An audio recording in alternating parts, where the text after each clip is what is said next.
Hey guys, what's up with you? I hope you're alright. And as you have seen in the title and thumbnail, आज के video में हम Marvel और DC movies and web series में से 10 सबसे powerful female super heroes को rank करने वाले हैं। बिकॉज मेल सुपर हीरोज के बारे में तो चर्चा होते रहते हैं, पर क्या आपको फीमेल सुपर हीरोज में सबसे पावरफुल एंड स्ट्रॉन्गेस्ट कैरेक्टर्स के बारे में पता है? If not, then you don't need to worry about it. We will get to know that in today's video.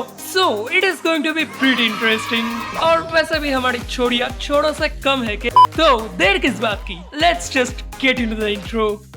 Can I be your superhero?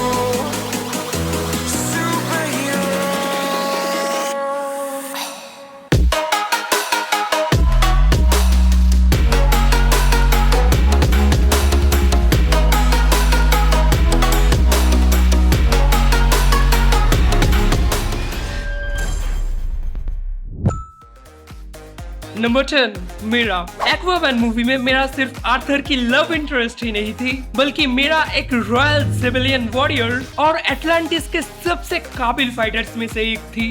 Super human strength, speed and durability के साथ साथ उसकी main power है हाइड्रोकिनेसिस, जिसकी मदद से Meera water को manipulate करके सॉलिड वाटर कंस्ट्रक्ट करके उसे प्रोजेक्टाइल्स की तरफ फेंक सकती है या उसकी तरफ आते हुए कोई भी मूविंग ऑब्जेक्ट को रिस्ट्रेन कर सकती है। पर पानी के बाहर भी किसी भी वाटर सोर्स के जरिए मीरा अपने पावर्स को यूटिलाइज कर पाती है, जो कि हमने देखा था कैसे मीरा आर्थर के साथ साथ खुद भी विलेंस के साथ प्रोमिनेंटली फाइट करके उन्हें डिफीट कर रही थी। And if you talk about her weakness, then definitely she needs water और moisture to channelize her powers. वरना मीरा की आधी पावर्स तो पानी के बिना ही खत्म हो जाती है, which is a big disadvantage. So that's why she is in the bottom of this list.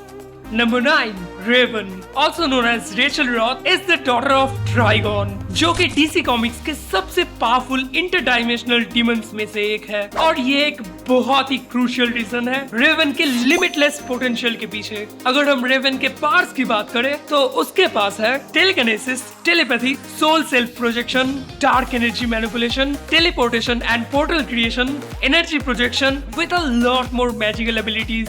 और टीन टाइटंस की सीरीज में रेवन अपनी पावर्स अपने ही पापा ड्रैगन के खिलाफ यूज करती है एंड काइंड ऑफ डिफीट भी करती है, which is way more harder than it seems. पर फिर वही बात आ जाती है कि रेवन ने अभी तक किसी भी लाइव एक्शन अपीयरेंस में अपना ट्रू पोटेंशियल शो ही नहीं किया। उसके ऊपर एक टीनेजर होने के नाते ये अपनी पावर्स के ऊपर कंट्रोल भी नहीं कर पाती। That's why आगे आने वाले कैरेक्टर्स में शायद पावर्स का लेवल थोड़ा कम हो, पर उनके फीट्स रेवन से ज्यादा है। Number 8, Storm. एक्समैन फ्रेंचाइज के one of the famous characters में से एक स्टॉर्म एक चलती फिरती साइक्लोन है and she was our Thor even before Thor appeared in the MCU. Storm किसी भी तरह की एटमॉस्फेरिक मैनिपुलेशन चुटकियों में कर सकती है, जैसे कि lightning, thunderstorm, wind, rain and every other things. और मूवीज में हमने देखा था कैसे स्टॉर्म रिपीटेडली अपने मैसिव लाइटनिंग अटैक्स को काफी एफिशिएंटली परफॉर्म करती है and she is also useful for battlefield control rather than just throwing punches and stuffs, which automatically pushes her up by giving her a huge range advantage.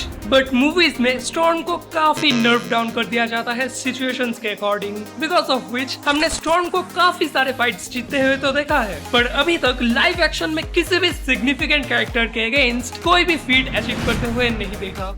Number 7, Sersi, और I would say the heart of the Eternals, जो कि molecular level पे किसी भी चीज का composition easily change कर सकती है। इटर्नल्स मूवी में सर्सी ने बस ट्री, सॉइल, डेविएंट और पता नहीं क्या क्या चीजें ट्रांसफॉर्म की थी, पर इन टर्म्स ऑफ स्केल एक जिंदा सेलेस्टियल को ट्रांसफॉर्म कर देना इन सारे फीट्स में से सबसे प्रोमिनेंट था। इवन इकड़िस सबसे पावरफुल इटर्नल होके भी ये फीट अचीव नहीं कर सकता। हाँ, ये बात अलग है कि वो ये करना भी नहीं चाहेगा। oh, no.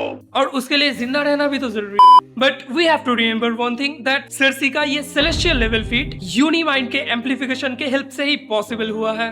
So her power scale is not that specified in the MCU, and that's why I'm putting her in the 7th position. Otherwise, she would have got more superior ranking in this list.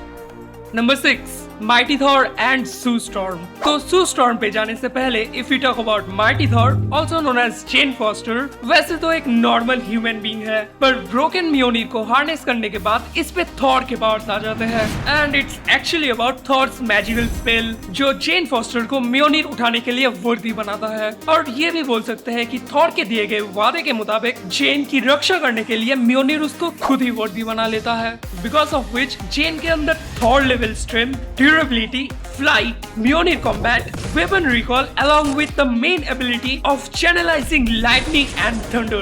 And also Jane अपने Mjolnir को split करके multiple targets पे attack कर सकती है।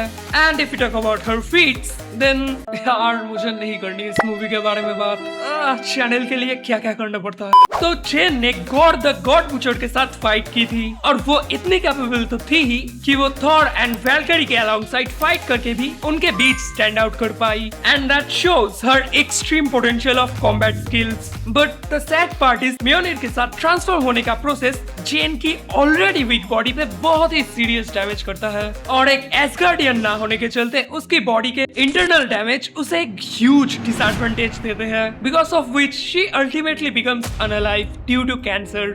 So for that reason I'm out. I am putting her in the 6th position along with Sue Storm, also known as the Invisible Woman, is one of the most versatile female superheroes in live action. Her primary ability is invisibility and using force fields, जिसकी मदद से सू कहीं भी कभी भी invisible हो सकती है और फोर्स फील्ड की मदद से बैरियर्स क्रिएट करके किसी भी ऑब्जेक्ट या कैरेक्टर को रोक सकती है या पुश भी कर सकती है. एंड व्हेन आई से कैरेक्टर आई मीन कैरेक्टर्स.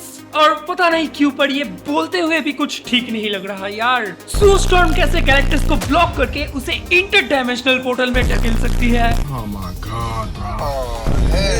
मतलब कुछ भी यार. The one and only explanation which I can say about this is Franklin Richards ने अपनी माँ के पावर्स एक्सट्रीम लेवल पर एनहांस कर दिए थे. अदरवाइज अगर वो माँ है कुछ भी कर सकती है, इसी लॉजिक से जाए तो इंडियन टीवी सीरियल्स और मार्वल में कोई अंतर नहीं रह जाएगा. पर क्या ही कर सकते हैं, अब जो कर लिया सो कर लिया. So that's why she ties up with Jane Foster at number 6 in this ranking. And yeah guys, that was all for this video. I mean for the first part. In the next part we will be continuing the discussion about the top 5 most powerful female superheroes in live action. And all of the opinions in this video was purely based on the feats and circumstances of the character, which can be different from yours. So you can surely comment down your ranking or any specific character जिसको मुझे at least bottom 5 में तो add करना चाहिए था. पर रुक जाओ, कोई भी शी-हल्क का नाम नहीं लेगा comment section में, मैं बता रहा हूँ. And if you like the video, make sure to like and subscribe to the channel. It keeps me motivated to create such amazing videos. So yeah, that's all. Bye bye guys. See you in the next part of this video.